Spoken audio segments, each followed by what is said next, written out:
think we're good. Awesome. When we first started working on this speech, I looked up a definition of what graduation actually is.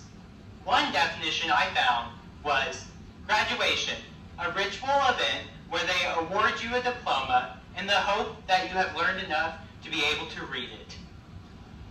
After being off of school for close to 4 months and having the longest spring break ever, we may have a problem. I've already forgotten everything. Oh, don't say that. If high school has taught us anything, at least we know how to fake it till we make it. And look at us. We made it. Branson High School class of 2020. Today is our graduation.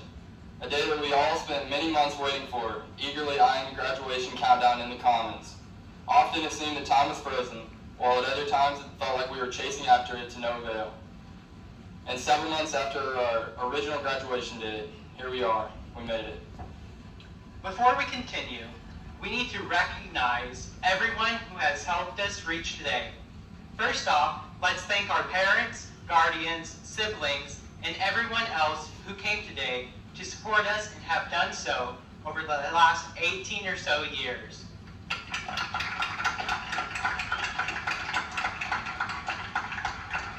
Thank you to all the Branson School District faculty, staff, and administration that have impacted each of our lives and helped us reach today, even though seeing Mr. Steele usually resulted in having to make up hours or getting detention.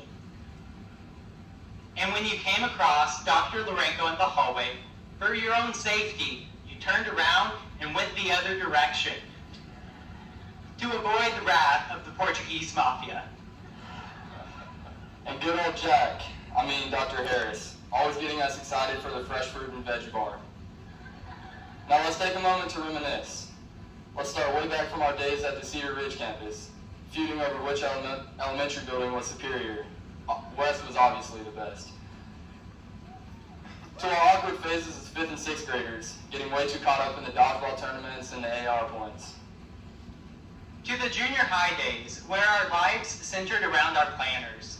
The sense of freedom we felt as teachers signed our planner to let us leave the classroom, but also the sense of doom we felt when the teacher signed our discipline tracker. To feeling a new sense of independence as we entered high school, even though Dr. Harris suspiciously followed us. We have been stuck with him for 6 years. As freshmen, we were obsessed with fidget spinners and flipping water bottles. We enjoyed when our classes were simply across the hall from each other. And then to sophomore year, when many of us started driving, and we all got cool glasses to experience the solar eclipse. Next was junior year, when Quizit was used the most and we slept the least. And then to senior year, from standing in front of a variety section, thank you to the Republic Tigers for giving us a taste of victory, to always winning the pep rally competitions, to senior sunrise and painting our senior tiles with root beer floats in hand.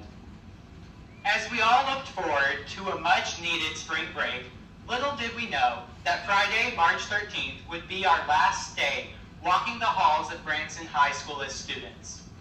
Once school was moved online for public health and safety, we began FaceTiming each other more and trying to determine what school assignments were optional. We spent countless hours on TikTok and watched addictive shows on Netflix. Let's be real, we all know Carol Baskin killed her husband. I had to wait so long to get a haircut, I thought I was going to be mistaken for Joe Exotic. Although we know Mr. Harris didn't have to worry about that. Hey Aiden, talking about all these shared experiences reminded me of a quote from Dr. Seuss. Sometimes you will never know the value of a moment until it becomes a memory. Our high school career did not end in a traditional manner. With this, we found ourselves stepping back and looking around to truly determine what mattered to us. We learned to appreciate and enjoy the simple things in life and to live in the moment each and every day. We made adversity an opportunity to learn, to grow, and to improve. We are the change makers and activists of this generation. We must take the time to understand all perspectives. We must be tolerant and empathetic. We must never be complacent. We must remain optimistic. Every person deserves to be valued, to be respected, and to be heard. We were the class of 2020, and we graduated no matter what obstacles stood in our way. Now we must decide what's next. What are you going to do to change your own life and the lives of those around you? How are you going to affect change in your community and in the world? In short, like the SparkNote summaries that saved our grades in English, go out and change the world, make it a better place. Let us go into this next segment of our lives remembering all that we have learned so far and being the change we want to see in this world. We would say good luck, but we know that you don't need it. Hard work and dedication beats luck any and every day. We can't wait to see what each and every one of you accomplishes and how you change the world in your own unique way. And we must end on one very deep and philosophical quote. As the legendary Canadian philosopher Drake so gracefully and effortlessly stated, we started from the bottom, now we're here. Congratulations, class of 2020. We made it.